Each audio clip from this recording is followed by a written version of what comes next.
Welcome to It's All Your Fault on True Story FM, the one and only podcast dedicated to helping you identify and deal with the most challenging human interactions, those with someone who may have a high conflict personality. I'm Megan Hunter, and I'm here with my co-host, Bill Eddy. Hi, everybody. We are the co-founders of the High Conflict Institute in San Diego, California, where we focus on training, consulting, and educational programs and methods, all to do with high conflict.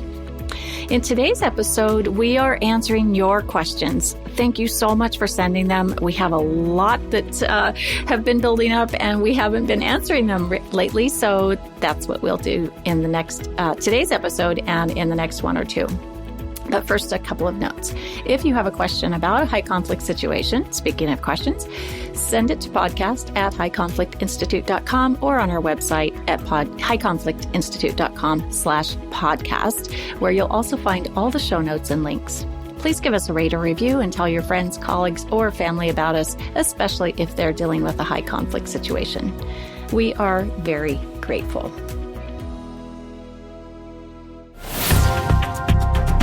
So, Bill, we've received many questions, and, you know, it's pretty common in high conflict situations or anytime you're dealing with a high conflict individual.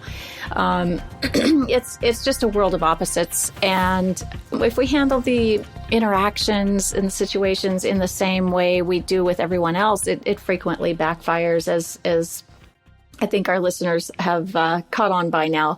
But, So I guess that's maybe why a lot of people listen to us and we get these questions. So let's just dive right in. I've read your Splitting book and found, which is for our listeners that don't know, that's a book written by Bill Eddy and with Randy Kreger for divorce. I've read Splitting and found it terrifying in its accuracy, but incredibly helpful, and I've also been following your podcast. Thank you. This kind of insight has been so valuable. I'm going through a high conflict custody case with someone who it would appear has some form of narcissistic high conflict personality. I was wondering if you could point me in a useful direction regarding how to help my toddler through this really terrible custody battle and beyond. He is suffering, and it has been noticed by me and his preschool. The father manipulates him, tells him falsehoods, and preys upon our child's emotions and fears, tells him to keep information from me. He doesn't see where he ends and our child as a separate person begins. The child has also been harmed physically while in his care, and while attorneys and child protective services and court orders are involved, it doesn't seem to really make a difference in the custody situation. The court seems taken by his plight. I feel helpless, terrified, baffled, and so worried about what this child is exposed to and what he will become. You spoke a little about how to raise a healthy human in your latest podcast, but I would so appreciate any and all resources you might be able to suggest for the child. But any advice for me on how to continue to navigate this would also be appreciated. So I think this is explicitly, it just hits the nail on the head that these are confusing, terrifying situations for people and they just don't know what to do. So what would your thoughts be on this, Bill? Well, my first thought is we're not giving therapy, we're not giving legal advice, all the things we're not doing. So we're giving just general principles. But one of the general principles is if you're already involved with the court system, you've made efforts to point out behaviors, all of these things, that you're going to be co-parenting with the other parent who has these difficulties. What seems to be so important is the way you do the parenting, that your time with the child teaches the child what we call the 4 big skills for life, which you can actually start teaching a toddler. It's not in my resume. Maybe it is, that I used to run the child care center for Seattle University when I lived in Seattle for 3 years. So we had kids starting at 2, mostly toilet trained, but not entirely. And they can start learning managed emotions, Because around 2 or 3 is when you really start learning, your body starts learning self-control. You're starting to be able to control, your bladder and sphincter, learn to brush your teeth, learn these real basic skills, and learn to control your behavior, starting, around 2 to 3. And so teaching managed emotions, we manage our emotions here. Flexible thinking. Let's look at our choices here. What's our choices in our brain? That's what flexible thinking is. Moderate behavior. Hitting your mother with the block isn't moderate behavior. Really? So you're going to need to. Well, you probably experienced Might that. have. And we don't do that. We use the blocks for building, things like that, and checking ourselves. That's the fourth big skill. Is let's check ourselves. We're not doing what we're learning to do. We have to change what we're doing now to what we're learning to do, whatever it is. But let me get out of my, preschool hat and back to adulthood here.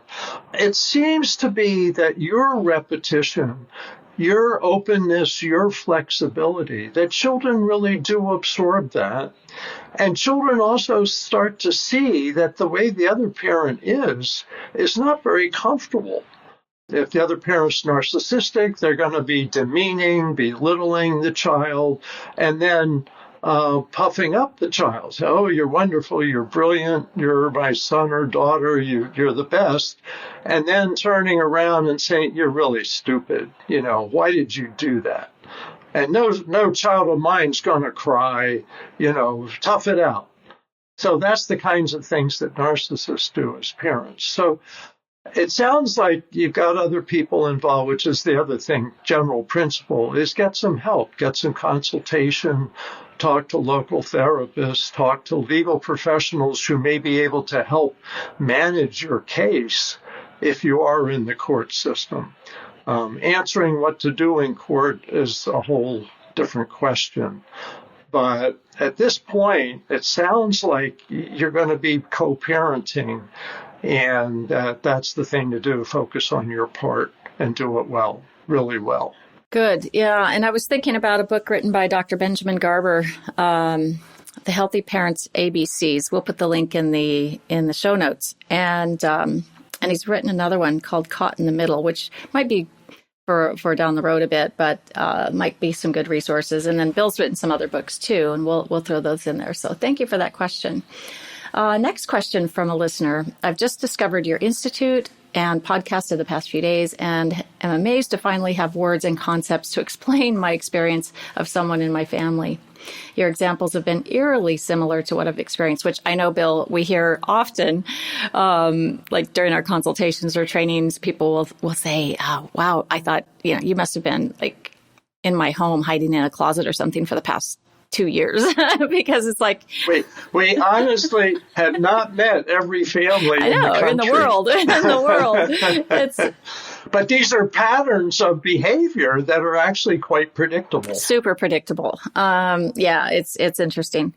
So this person's in a family business relationship, and along with this person's mother. So the identified high conflict person sees themselves as the boss and the one who gets things done. I am a lawyer by training and not very adversarial.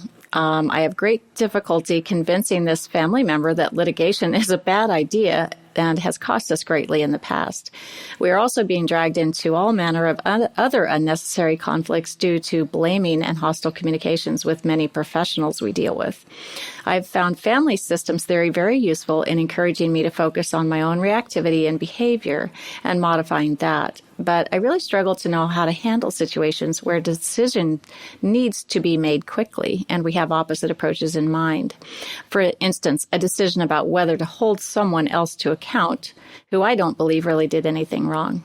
So I'd love wisdom on how to manage intimidating behavior when they're trying to intimidate you into following their instructions. I've noticed you discourage telling them or even others you experience them as high conflict. Would you ever recommend quietly explaining the problem to someone else who is caught up in the situation? Well, a few things. Again, general principles. One is I always come back down to the CARS method, which is connecting, analyzing options, responding to misinformation, and setting limits. And looking at what you can change and what you can do rather than how to change the other person. And so I just always fall back on that. My mind goes blank, say, oh my goodness, I have no idea what to do here. Oh, wait. How could I connect with the person, give them an ear statement, some empathy, attention, and respect, even though they're being difficult? To say, yeah, I can see, you're upset about this, or I know this is a hard time, those kinds of things. Let's look at what we can do and try to get the attention focused onto what your choices are, away from arguments, away from emotions. Okay, what are you suggesting? Or let's look at our options here. Responding to misinformation that often high conflict people, including high conflict bosses, are operating on assumptions that aren't accurate and saying, you may not realize it, but here's some information that really applies to this situation. But last but not least is setting limits on the high conflict person, and mostly is saying what you can and can't do. So with a boss, if your boss is overloading you with tasks, to say, hey, boss, well, don't say, hey, boss, say, Joe or Mr. Smith or Ms. Smith, whoever it is. You've given me several tasks. I can only do like 2 of them. So give me some priorities here, because I really want to do a good job and I want us to shine and I want you to look good. So talking about, setting limits, what I can and can't do, what I'm willing to discuss, what I'm not willing to discuss. Anyway, so those are some general principles. Understanding family systems, get other people, talk to somebody who's neutral in this, either in the situation or outside of the situation. Often talking to somebody neutral really helps get perspective, and you may find some new ideas you hadn't even thought of. So I hope that kind of addresses it. It seemed like there was several parts to that question. The listener said that they themselves are not an adversarial person. So I can't imagine that they're much of a right fighter that says, I want to make sure this person knows that they're wrong, or, how out of line they are. And I think we hear that. I know we hear that a lot from people is I need to confront this individual with their behavior. And I being in anyone in a high conflict situation is going to want to explain what's happening or confront or address things. And it's just such a waste of time because as you say in one of the 4 forget about, it's just forget about trying to give them insight because they're not going to get it. It's so obvious to those on the outside that this person is really either behaving badly or has things really backwards. And it is so tempting to just have that conversation, but it just doesn't go well. So I guess the question, Bill, I have for you is there ever a time that you would say, it's okay to explain the truth? And I know you're smiling back there about this question. It's because many people say, look, why should I have to suffer? Why should I have to sacrifice? Why can't I just speak the truth? Why can't I say how I feel? I would say just picture yourself talking to a 3-year-old. How far are you going to get, and how calming is that going to be to the other person, and how much are they going to improve their behavior? A lot of people don't know this, but in the 1970s, I was a kindergarten teacher. And I like to say now that most of what I learned about how to manage high conflict people, I learned teaching kindergarten. And what I learned is they can't cognitively do certain tasks. And so you need to redirect them. You need to calm them. You need to set limits on them. But you're not going to break through with insight.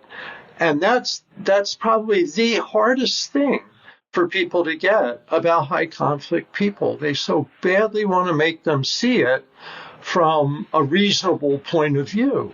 And your point of view may be completely reasonable, but they can't see it.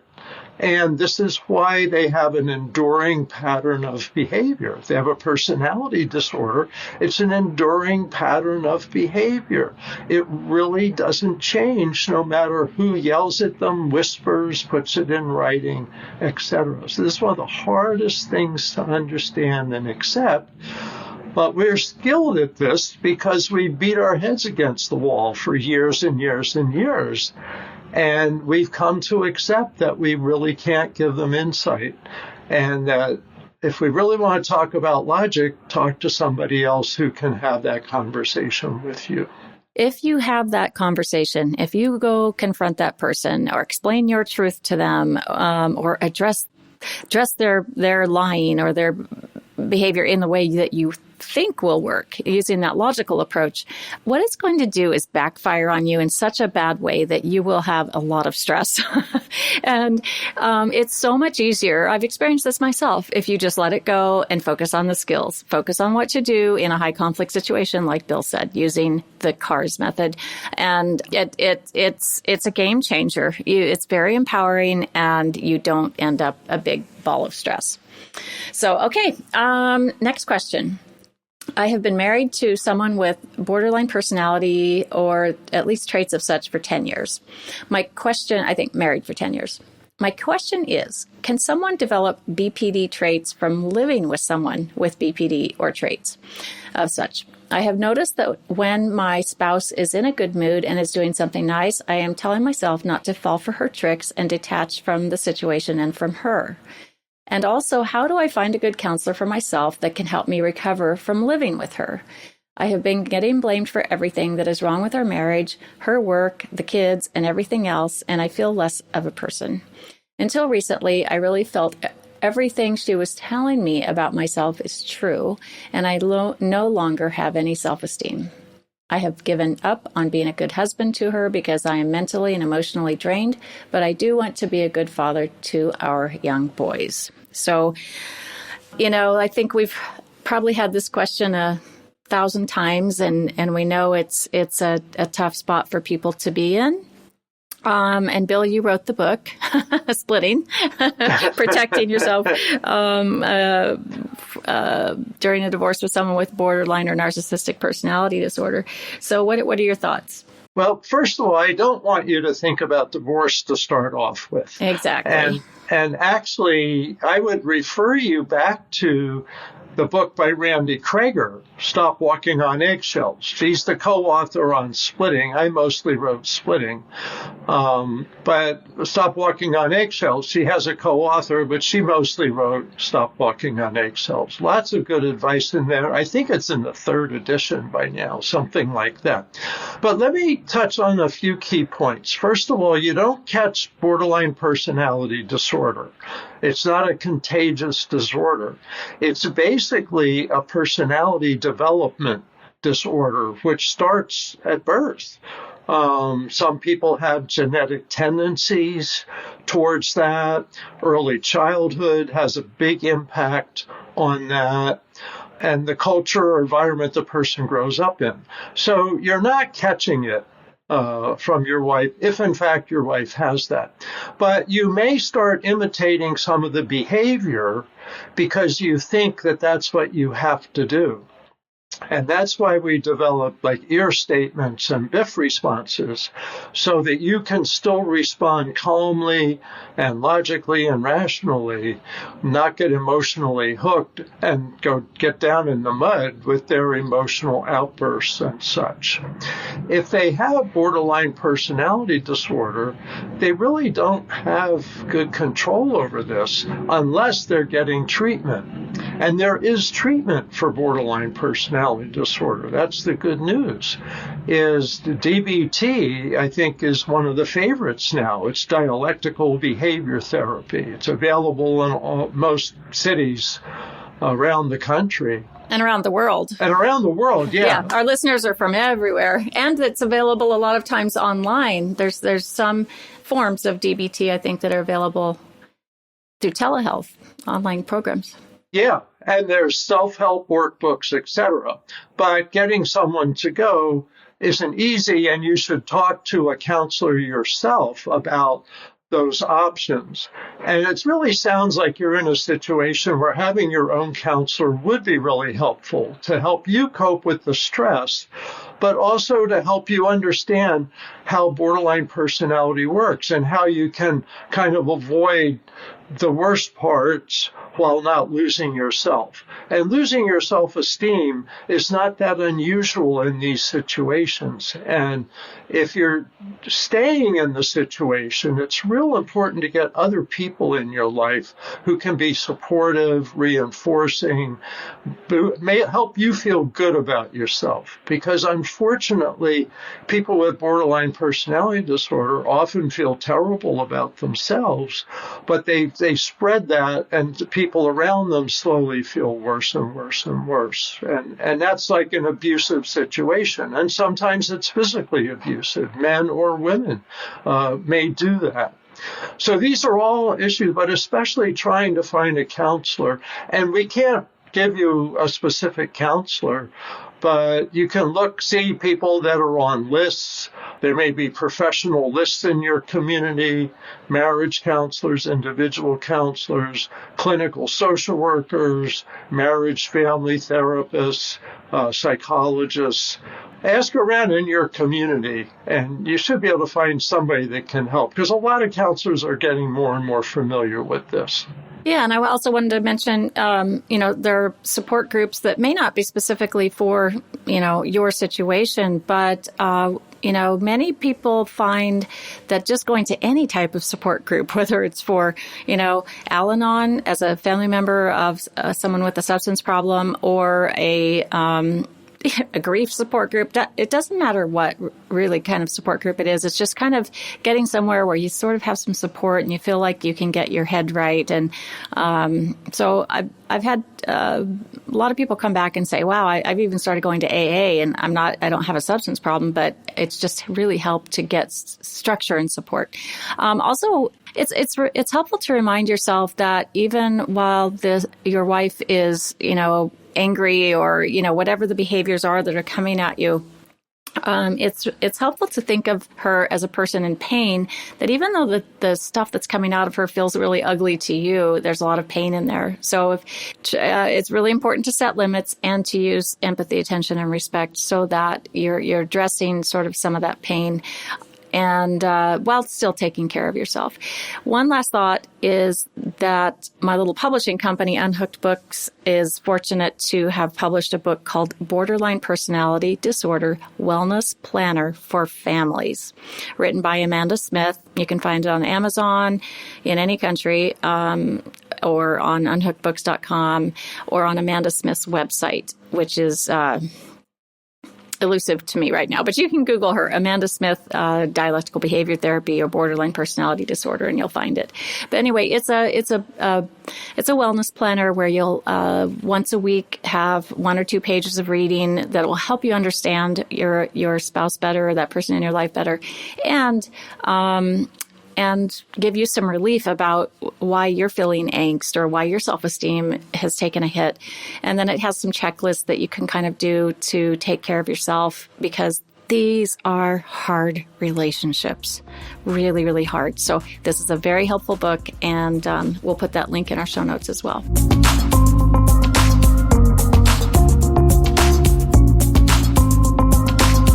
That will wrap up this listener question episode, and we will want you, we invite you to come back next week and listen again as we answer more of your questions. And I'm sure they'll be just as fascinating as these. So send your questions, if you have any, to podcast@highconflictinstitute.com, or submit them to highconflictinstitute.com/podcast. And just keep on learning and taking care of yourself while we all try to find the missing piece. It's All Your Fault is a production of True Story FM. Engineering by Andy Nelson. Music by Wolf Samuels, John Coggins, and Ziv Moran. Find the show notes, and transcripts at truestory.fm or highconflictinstitute.com/podcast. If your podcast app allows ratings and reviews, please consider doing that for our show.